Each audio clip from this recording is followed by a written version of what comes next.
It was the middle of the 18th century. During that time, the Jesuits of Carnatic Mission had the head office at Pondicherry to spread Christianity in this land.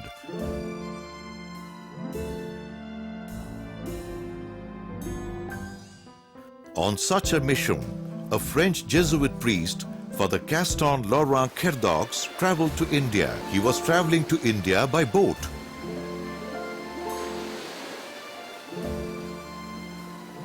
On his way, he was caught in a mighty storm in his sea voyage.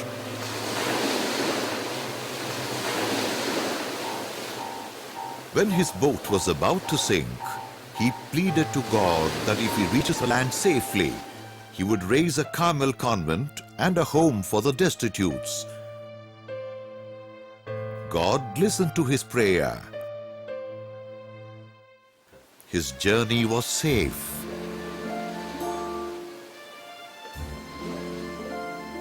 The ship reached Pondicherry with FatherCoeurdon in the year 1732. He had to face a lot of challenges in India to fulfill his vow that he had made in the middle of the sea. It was not easy for him to bring changes in the Indian mindsets, where the women were looked down upon in the society. The girls were caught in the web of child marriage, illiteracy, and ignorance.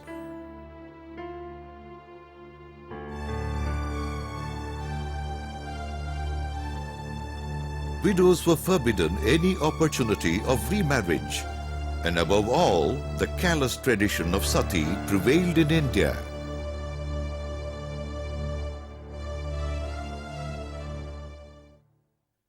But the priest was strong in his decision. He drew together 3 women from Ariyankuppam, Pondicherry, and 2 maids for them, and started the Carmel convent. Reverend Father Michael Ansaldo, the follower of FatherCoeurdon, fulfilled his second vow. He started the 2 orphanages, Adekalamata and Gonzaga. For about 83 years, the Secours convent existed as an orphanage consisting of people who had nobody to take care of them. The street dwellers and the homeless. Though it was called as a convent, it was an educational center and children's home.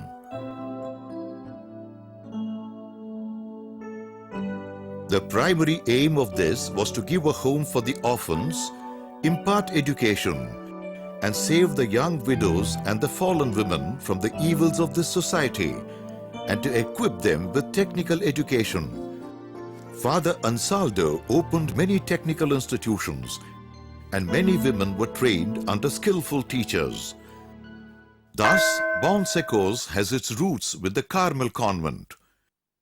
In the year 1829, there was a famine and epidemic that made them to sell even the church vessels to take care of the orphans. To care for the living gods, the poor, the sisters were even ready to break the traditions. This human approach of our sisters is a living witness to their love for the mission.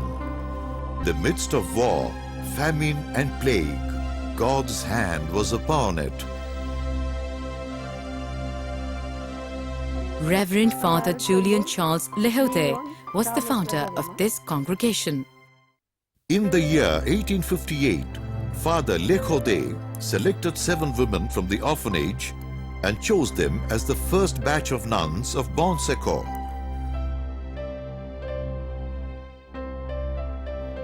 In the same year, on 17 September, the first batch of nuns professed their first vows in the presence of Right Reverend John Peter Pali, the rector of the seminary.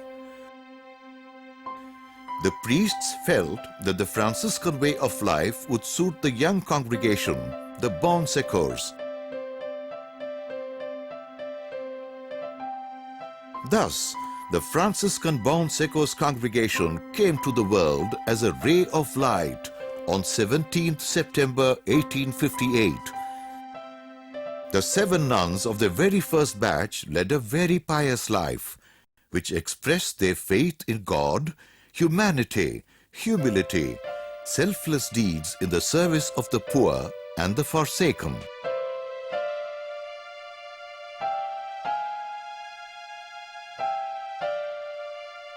The very next day of their profession, they were appointed to take care of the St. Anne Home for the Forsaken Women. In addition, they took care of an old age home too.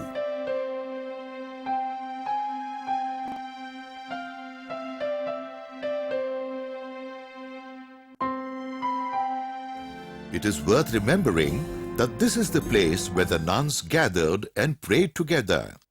The sisters faithfully prayed together, especially at the time of their trials. In the year 1889, Father Legion passed away.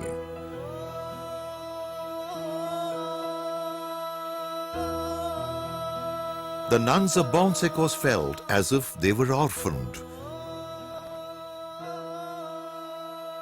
It was a trial period for them in Pondicherry. The superior of the convent, Sister Mary Rose, tried her best to keep the congregation intact. In such difficult situations, they prayed to Our Lady of Velankani. God listened to their prayers. They received a telegram that the Mylapore diocese has accepted their congregation to work in their diocese. The sisters felt that the prophecy of Father Legion and the sannyasi of Dindivanam had come true. The sisters have filial love for Father Legion and consider him as a saint. His skull is preserved in the generalate of the Secours congregation.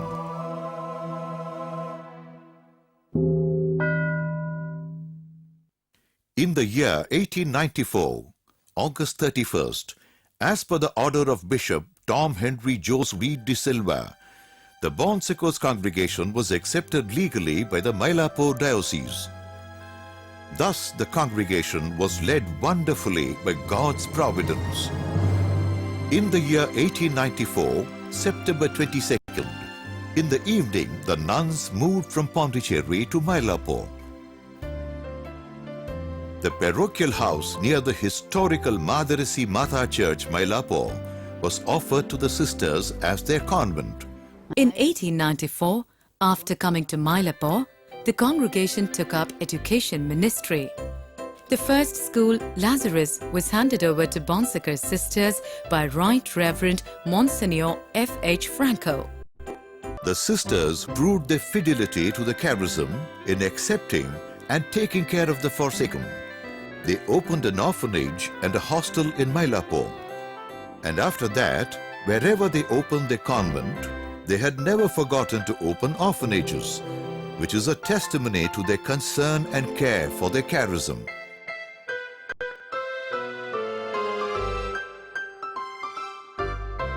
Another historical event happened in 1981, June 19th, when our congregation was raised to the status of a pontifical congregation by Pope John Paul II and was recognized as Papal Congregation.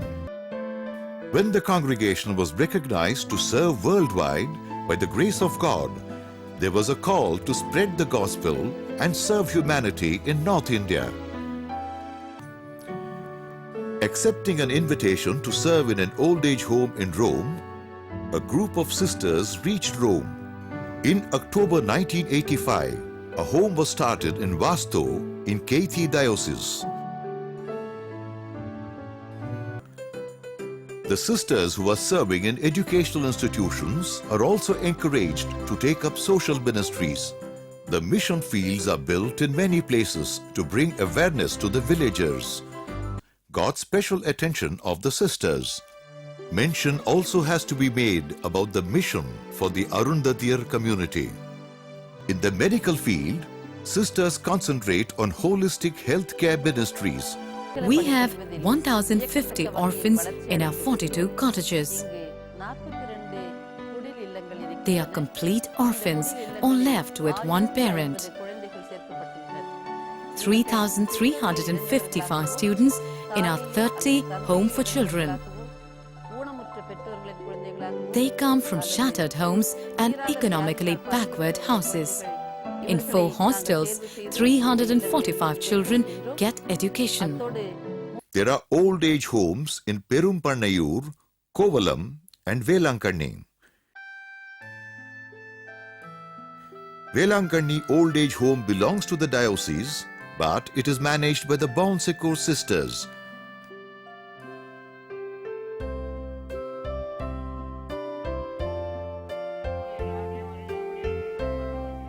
The motto of our congregation is strengthened every day with service for the underprivileged, the needy, and caring for the sick and forsaken, and helping the downtrodden by our dedicated sisters. It is our privilege to share with everyone that now we have at least 10 social activity centers where we work towards the betterment of people. Women empowerment and gospel preaching. We feel proud that we are able to liberate some of the child laborers. The service of our sisters in Mamandur, Tamil Pannai and Palathadi is leading our mission to see another century. In Tamil Pannai, we take efforts to preserve the Tamil culture and the ecology. We also give training to women in various trades. Karka Kasadara, a magazine for children, is released from here. Our sincere, dedicated, committed service in rehabilitation of tsunami-affected areas, child laborers, strengthening of women empowerment, and keeping up the tradition and cultural heritage of Tamil language leads many to the light. My name is Jennifer. I lost my mother when I was 1.5 years old. My mother was also from this home. Now, I'm also taken care of by the sisters. Many young girls like me are given life here. Let's pray for the light to march further and further. There are miles and miles to go.